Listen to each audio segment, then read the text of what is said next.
இன்றைக்கி பார்த்தீங்கன்னா நல்ல மெலிஸ் தோசை. என் ஒய்ஃப் வந்து இஞ்சி சட்னி. இதை பாருங்கள், இந்த இஞ்சி சட்னி அவ்வளோ டேஸ்ட்டாக இருக்கும். அது ஒரு கரண்டி. அதுக்கப்புறம் பார்த்தீங்கன்னு வச்சுக்கோங்களேன், ஒரு தேங்காய் சட்னி. அது ரொம்ப தண்ணியாக இருக்குது. சரி பரவாயில்ல, இருக்கட்டும். இருந்தாலும் ஊற்றி சாப்பிட்றோம். நல்லா அதை ஊற்றி சும்மா தோசைக்கு எப்படி இருக்கும் தெரியுங்களா? 2 ஐட்டம் தான், இஞ்சி சட்னி, தேங்காய் சட்னி. இந்த பாருங்கள், இருங்க வரேன் ஒரு நிமிஷம். சும்மா அப்படி எடுத்து 2த்தையும் பெரட்டி,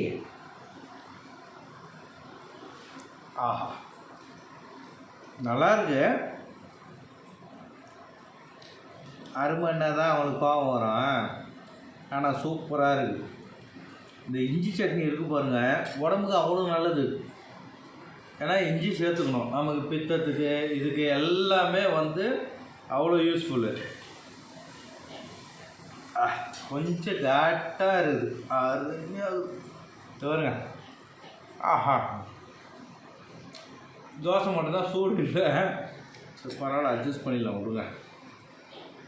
இன்னைக்கு ரெசிபி இதுதான், கவலையே படாதீங்க. அவ்வளோதான்.